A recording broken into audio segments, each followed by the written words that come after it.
Well, good afternoon. Appreciate you joining us today here. We're in the brand new broadcast facility here at CV Success Group, and this will be our weekly podcast that we're going to be doing both live and it'll later go up as a podcast with the audio into it. So appreciate you being with us today. So our subject matter today, what we're going to talk about, I'm going to actually recognize a really good friend of mine, and his name is Mac Story. And I was recently listening to Mac while I was on the road on the trip, and Mac said something about transformational leadership. And that's what we're going to talk about today in our podcast is transformational businesses and transformational leadership. Because see, this is one of the most important things there is about a business is we make a decision, we're going to change the business. We're going to move it in a totally new direction, and that is transforming it. But what we've got to do is have transformational leadership to lead it through.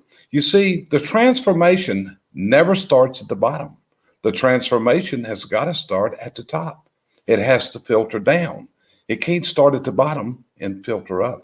So, Cheryl, as I talk about transformational leadership and transformational businesses, tell me what's in your thought process today. Well, the thing about it, if you're not transforming, that's where we're getting from, then you're getting real stagnant. We need leaders today that want to change their business. We need businesses that really need to be changed. And many times we just get stalemate and stuff, and we don't do any kind of transition, and you will stay right where you are.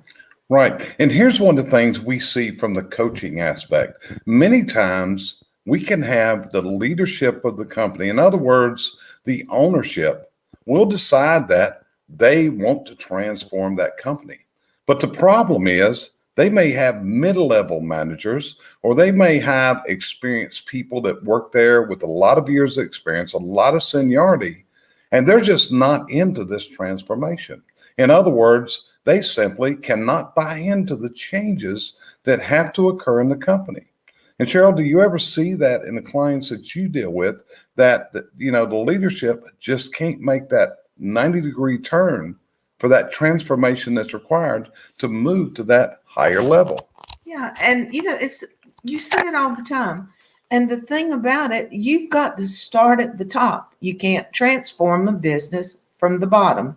You can't fix the low man and then the next man and the next man and get to your leadership. You as a leader have to change it from the top down. We see it all the time. In fact, more businesses when we really want to see this happening too. Right. And this goes down to our hiring. It goes down to everything that we do every single day. You see, probably one of the leading challenges that you as a business owner probably face today is the ability to find, hire, recruit great people. And recently myself and Cheryl and one of our networking partners, we had a conference call and we talked about this challenge. And his name was Taylor Hill. And Taylor came up with a great SOP for the way to hire people. But we had to go back to the beginning, because the first step in this whole process is being able to tell the story. You see, and that's often what we can't do. We can't tell the story of who we are and where we've been. And recently, we then called in Scott McCain, one of the leading experts in the speaking world, about telling a story. And Scott met with our coaching group earlier this week. And that was the subject matter of how to compile your story. Not a story that's a resume, but a story of what do you do for your community? How do you make a change? See, that's what the difference is today. In today's world, people want to go to work for a company that is transformational. Cheryl, you interview people all the time. That's one of the biggest things that you do for many clients. They have you doing their interview process, their recruitment process, and then you make recommendations. What is today's new hire looking for? What is it that excites them about taking this job? And let's say you get ghosted a lot. I'm sure that's a big problem. But finding that right person, what's this employee looking for? What is this story of transformational leadership that people have to pass to their job applicants in the interview process? Actually, that's one of the questions I ask at every interview. What makes a company good for you to come to work every day and enjoy what you're doing? And it always comes down to the culture, the people, how they feel about my family. Can I balance my family work ethics? Can I just have a close knit company? I mean, I know big companies, they know you by numbers, not by name. But the younger people of today, especially, are wanting to be something special to their company. Right. And see, a lot of times we don't face the need for transformation because we just don't see what is happening around us. This could be because our business is doing really good. Our business could be overwhelming us. The business could be zapping all of our energies, and we're spending all of our time working in the business. And I like to use examples of this. And one example that I often point to is Sears Roebuck. Sure, you heard of Sears Roebuck. Been in business for many, many years. Started in the 19th century. But what did Sears Roebuck do? Sears Roebuck did not transform as they needed to as the world of commerce changed. As the world of commerce changed, Sears Roebuck stayed in the little corner they were in. They stayed in their comfort zone. Well, back in the 1990s, this guy out in Seattle decided that he was going to start selling books out of his garage. And today, this is the leading supply avenue that so many people go to. And the name of that company is called Amazon. But if Sears Roebuck had simply been transformational with the right leadership to carry it through the change, Sears Roebuck would be Amazon today. And we see this with so many companies. When you look at it, I love to read the stories and hear the stories such as about Colonel Harlan Sanders, and where Colonel Sanders had a restaurant and a motel, roadside motel up in Kentucky. And what happened was they built a new road and it bypassed his establishment. People didn't come by anymore. So when they didn't come by, that meant they weren't stopping at his restaurant and they weren't they weren't staying at his motel. Now, Colonel Sanders was in his 60s, and Colonel Sanders decided he couldn't live on his Social Security check. So Colonel Sanders got out and started selling a fried chicken recipe, sleeping in his car. Think about the transformation this was, how low he was in life to make this move. But Colonel Harlan Sanders finally started making sales. He stayed with this transformation, and the day came that Colonel Sanders' Kentucky Fried Chicken became a really big name. Now, Colonel Sanders sold it. It's went through a lot of rebrandings in the years. And, the funny thing is I see ads that they've actually brought the Colonel back from the dead because they got a fake Colonel on their commercials these days. But it was all about transformation. And I think Cheryl and I can tell you that in our lives, we've been through tremendous transformation because of personal adversity, because of challenges in business and other things. And transformation is change. And change is painful. But what you've got to decide to do is the pain of change worse than the present pain that you're going through? Because what you've got to do to be successful in today's world, you got to be able to transform into a totally different company so many times to give your customer what they're looking for. And that's transformation. So Cheryl, what's your thoughts at that point? My biggest thought is that the companies that don't think they need to be transformed usually need to be transformed the most. I don't see a company out there that cannot use improvement, and especially the smaller companies, because you came in a lot of times as a one-man band, and then you got employees, and then you got more employees, and you got more trucks. Okay, did you transform your mindset from the time you were a single truck company to a person with a lot of employees. Did you change? Are you still running the same round wheel that you were doing then? Right. And see, this is what you have. If you're living, you're breathing, you're listening to me today, you have something called a future. And see, your future is actually a blank canvas. And what you need to paint onto that blank canvas is you need to paint a picture of what you want your future to look like. You know, one of the things that we stress through our company is you need to decide what is the size of your company to be? What do you want this company to look like? You know, it's not all about scaling to a larger size unless that is what you want. You know, in business, it's your business. And what you got to do is paint this blank canvas.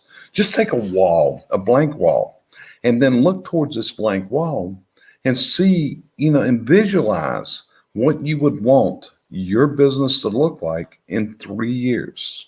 What would you want it to be doing? How many people would be working there? How many trucks would you have? What kind of showroom, warehouse space? The world is your oyster. It's all up to you. This is your vision. And what you've got to do is establish that vision. And you do that by painting that picture on that canvas. And that canvas will become your future. Okay, that's what you're looking at. Now, one of the methods is where we recommend and teach a process called mind mapping. We didn't invent mind mapping. In fact, first time I saw mind mapping, I thought it was the craziest thing in the world because we actually had went to a book writing seminar. And when we went to the book writing seminar, that was how they taught us to put a book outline together with a mind map. So Cheryl, thinking this in mind, if someone was going to do a mind map of their future, what would be coming out of that? What I'd suggest doing first, get your picture, get what you want. Then you're going to take it from that picture to what steps, what goals am I going to take to get there? What is it going to be? What am I going to have to give up to get these steps? What many people don't realize, they're going to have to give up something to get where they're going. So as you branch out on your mind map, you just keep going into different directions. If I go here, this will happen. If I go here, that will happen. And then when you sit down and really try to outline, I'm going to use that word, your future, then what you do, you pick the path you want to follow. But always remember, those paths can change. Yeah. They can always change. Don't be afraid to open a new door, even when you're on the path to the goal that you thought you were wanting. Yeah. Good afternoon, Donovan. Glad you could tune in. That's one of our team members here at CBC Success Group, is Donovan Blanks. And Donovan's a perfect example of somebody that's having to go through in life this transformation because things happen. And what you've got to do is look at the potential from that point. I think last year when we had the COVID crisis, one of my clients really impressed me with his thoughts because he said, you know, Jerry, I'm really looking forward to this shutdown. And I said, you're looking forward to it? He said, yeah, this gives me an opportunity to reboot my business and transform my business into what I want it to be. So what he was doing was he was looking at adversity in order to move to that next level of what he was going to do. Yeah, you're right, Donovan. These are the conversations that you and Cheryl and myself, we often have as we build the curriculum and everything we do here in the company, taking people to their dreams all the way. Ron Clark, good afternoon, sir. Glad to see you could join us here on today's broadcast also, my friend. And that's another guy that is transforming.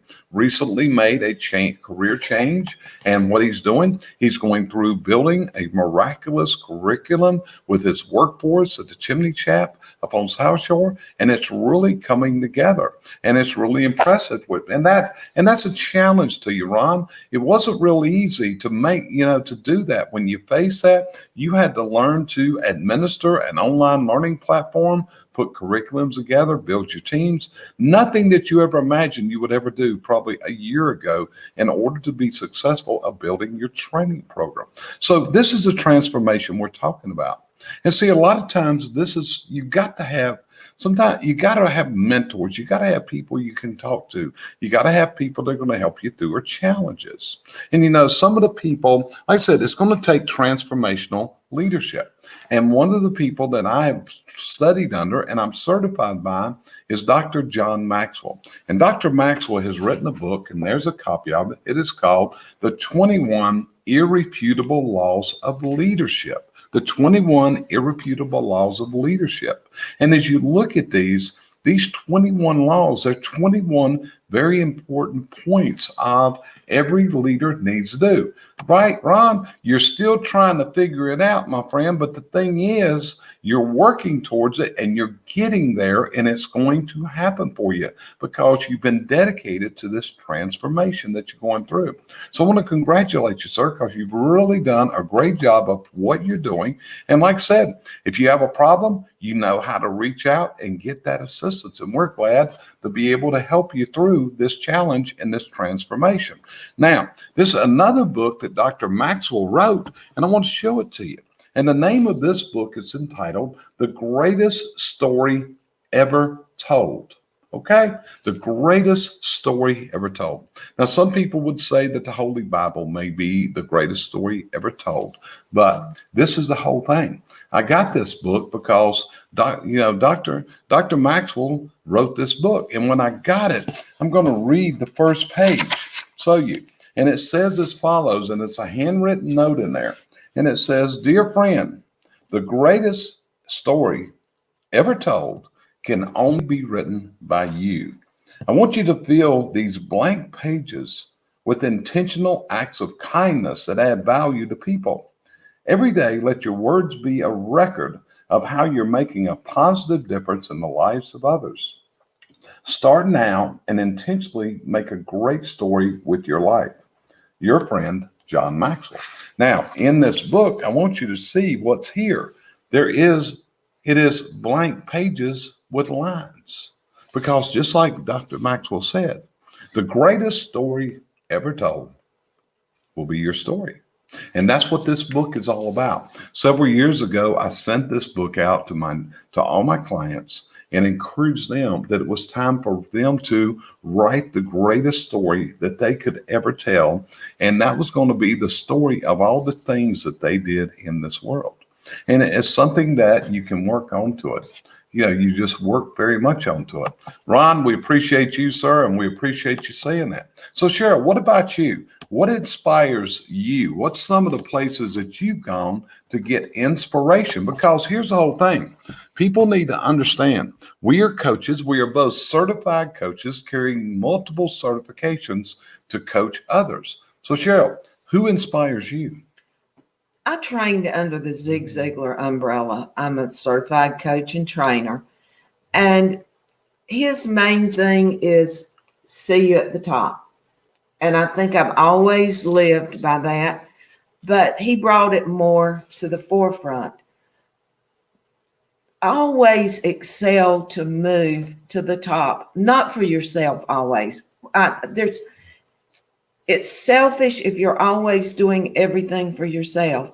Part of his teachings is to do for others, because it comes back to you if you do for others. And I guess that's part of the thing that I push more than anything else. Even though your life's important, all the people that you deal with are important. So when you're painting your picture, paint those people into the landscape, because they're the people that are going to hold you up when you falter a little bit. They're the people that are going to be there when you reach the top. And one of the things, and I've not been through the Ziglar training that she has. She's got, like I said, she went in to become one of their coaches, and then, a trainer, and then you went from training to being a certified coach. And from that aspect, it's like the quotes that Zig put out. One of the ones that sticks with me the most is where he said the following: "You don't have to be great to start, but you got to start to be great." And, Zig said so many things like that. It's said that Zig Ziglar influenced over 250 million people in his lifetime. And if you meet his family at this point, what's it like to meet Zig's sons and daughters? I am so proud that I was able to become friends with these people. I don't look at them just as coach or as trainers and coaches to me anymore. I look at them as friends. We have texts back and forwards, just like I do a regular friend. You're not a number to them. I can go back in and sit down with Tom, and I know that he cares for me. I know that they would do anything to help if we needed it.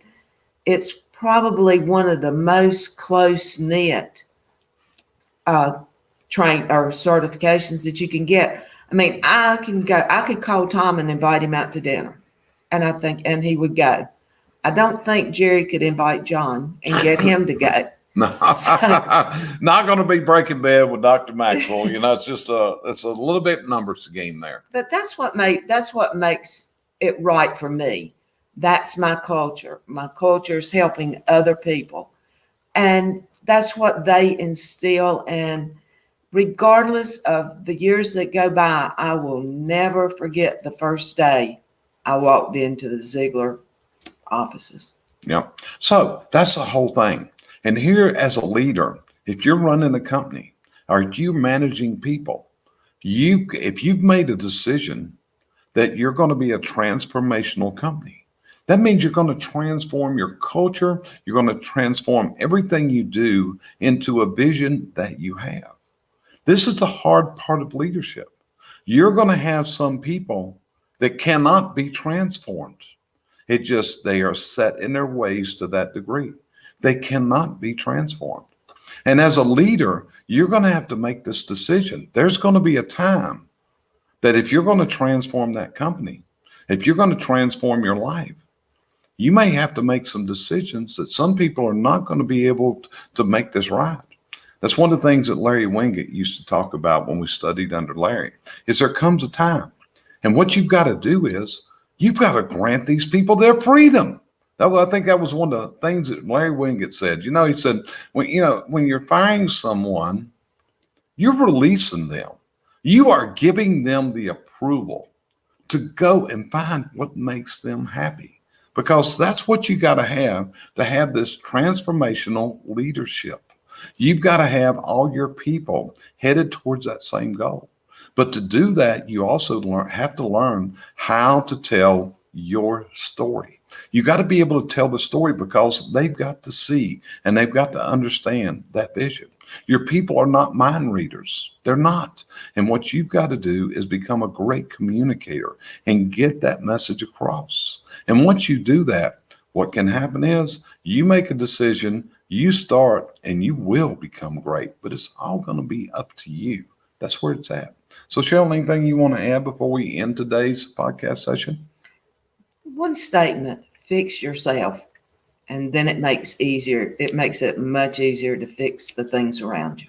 That's correct. We only live so many years. We're only granted so many days in this world. And it is ridiculous to go through life and be miserable. It is truly miserable to be that way. And just like Bart says, you have to make the decisions to do the things that others will not do in order to have what others will never have. And Bart's dead on the money. It all starts with the leader. If the leader is not willing to transform themselves and to become an inspiration to those that they lead, then it's never going to work. So today's message, again, I want to thank my friend Mac Story. I got to know Mac because he's also a John Maxwell certified coach. And I located him through the John Maxwell organization when I was looking for other coaches like myself that work in the blue collar industries. And one of the things that Mac works with is he works with blue collar companies just like I do, but especially is rising up the company team members to where you build leaders. See, that's what you got to be gearing towards. You've got to build a company of leaders, not a company of followers. That means you've got to know what their skills are. You got to be able to recognize their behavior patterns. You got to be able to speak in a way that they will understand you. And once you do these kind of things, what's going to happen is you're going to move to a higher level. You're going to move to that plane that you just know it's out there somewhere. When I look at ourselves and the lives we went through and the challenges we have faced over the since we've been together, both business and personal, it's involved a lot of pain. It's involved a lot of chaos. But what you've got to do is step up from it and keep going. Just keep getting where you're at. So Cheryl, your turn one more time. Anything else you want to add? I just want to wish everybody the ability to go out there and start on their company today. Start working on your ideas, start grouping everything that you need to do, and then bring it in-house, show it to your people and work it out, because there's some companies out there that are good, but I only imagine how great they can be. Right. And the key thing here again, I want to enforce this so hard. It is your company. It is your life. Don't let other people influence you to take it where it's not where you want to go. There's nothing wrong with whatever size business that you build, because this is where you measure true success in business. You measure true success in business and you gauge it by how happy you are with what you do every single day. That's your gauge. That's where the rubber meets the roads. So with that, I want to appreciate you joining us today. Like I said, we're doing our podcast live like this under our tips and tactics label. We'll also be uploading this to our website in our podcast series, the Chimney and Fireplace Success Network. I think this will be episode number 126. We've done quite a few. They're on our website, CVC Success Group. You can go back and review all the previous podcasts, and I've had some great guests on here in the past. I've had people like Tom. We talked about the Ziglers. Tom Ziglar was on here. Larry Wingett's been on there. Randy Pennington, Scott McCain, Jeffrey Gittimer. The list of people that I've been enabled to listen to have as interviewees or something else. In a couple of weeks, I've got a great guy coming on here. His name is Tommy Mello, and Tommy is going to share some phenomenal thoughts and some phenomenal processes with you. He's one of the most giving guys I've ever seen in my life. And what's his energy level like, Cheryl?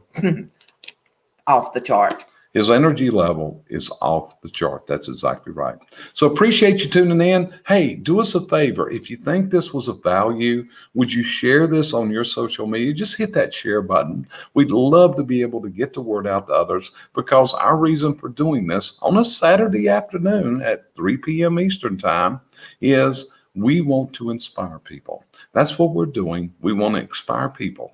And if we've inspired you today, we've accomplished our goals. So see you next week. This has been an honor. It's been a privilege. It's been a pleasure to be able to speak to you in this manner. Let us know if we can help you here at CVC Success Group. If you look at the bottom of the screen right now, you're seeing our email address rolling across the screen, info@cvcsuccessgroup.com. Ron, we appreciate you and we thank you for being here, sir. So thank you very much. And we'll see everybody on the next episode of the tips and tactics. I get kind of mixed up. So talk to you later. Appreciate you being here.